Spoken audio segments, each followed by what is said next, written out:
तो चैप्टर की शुरुआत होती है कोड के अटैक से। कोड जो कि इसकी और सुजुकी का एक लॉयल फॉलोवर है, अभी भी रिवेंज लेने के मूड में है। उसने अपनी क्लोग्राइम्स के साथ कोनोहा पे अटैक किया है और सभी विलेजर्स और शिनोबी टेंशन में है। क्लोग्राइम्स एक तरह की मॉन्स्टर लाइक क्रिएचर्स हैं जो कोड की चक्र बेस्ड एबिलिटीज से बने हैं। शिकेमारू जो अभी होकागे के एडवाइजर के रूप में काम कर रहा है, सभी शिनोबी को रेडी होने के लिए कह रहा है। सारडा और मित्सुकी भी अलर्ट हैं, लेकिन सबको एक ही सवाल परेशान कर रहा है, बोरुटो कहाँ है? जब कोड का अटैक और ज्यादा डेंजरस होने लगता है, तभी एक जबरदस्त एंट्री होती है बोरुटो उजुमाकी की। बोरुटो पहले से काफी मैच्योर और पावरफुल लग रहा है। उसका न्यू आउटफिट और कॉन्फिडेंट एटीट्यूड बताता है कि उसने ट्रेनिंग के दौरान काफी कुछ सीखा है। उसके हाथ में एक स्वॉर्ड भी है जो दिखाता है कि वो अब और भी ज्यादा स्किल्ड हो गया है। जिस तरह नारुतो और सासुके की पहली वापसी धमाकेदार थी, वैसे ही बोरुटो की एंट्री भी फुल ड्रामेटिक है। जब कोड उससे फेस करता है तो बोरुटो काम और कंपोज्ड रहता है, जो दिखाता है कि अब वो सिर्फ एक इम्पल्सिव बच्चा नहीं रहा।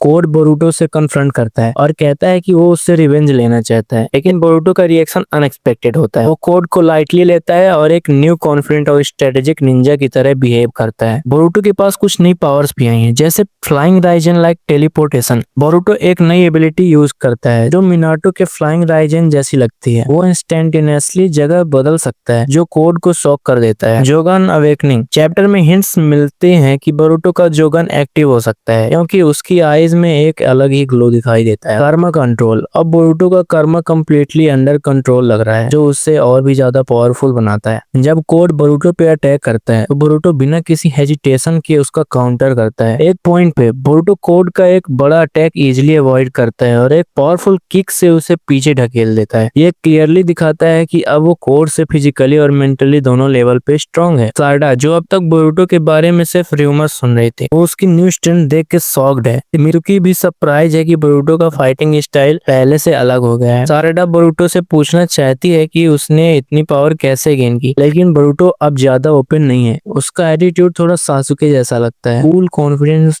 और सीरियस। दूसरी तरफ कावाकी भी बोरुटो के रिटर्न से शॉक्ड है। उसने सोचा था कि बोरुटो हमेशा के लिए चला गया, लेकिन अब उसके सामने एक और पावरफुल बोरुटो खड़ा है। कावाकी का मेन गोल अब भी सेम है, वो चाहता है कि बोरुटो और ओत्सुसुकी लीनिएज को खत्म करे, लेकिन बोरुटो की वापस आने से कॉन्फ्लिक्ट और भी बढ़ गया है। एक मून पे बोरुटो और कावाकी एक दूसरे को गुस्से से देखते हैं और चैप्टर एक इंटेंस क्लिफ हैंगर पे खत्म होता है। बोरुटो 2 ब्लू वोर्टेक्स चैप्टर 2 एक धमाकेदार चैप्टर है जो बोरुटो की न्यू पावर्स और मेच्योरिटी को दिखाता है। और बोरुटो का कन्फ्रंटेशन अभी सिर्फ शुरू हुआ है और आगे और भी ज्यादा इंटेंस फाइट होने वाली है। अभी के लिए सबसे बड़ा सवाल ये है, बोरुटो ने अपनी पावर्स कहां से गेन की? जोगन का फुल पोटेंशियल कब रिवील होगा? कावाकी और बोरुटो की राइवलरी किस डायरेक्शन में जाएगी? बोरुटो की रिटर्न ने स्टोरी में एक नए चैप्टर की शुरुआत कर दी है और फैंस को आगे के चैप्टर्स का इंतजार रहेगा।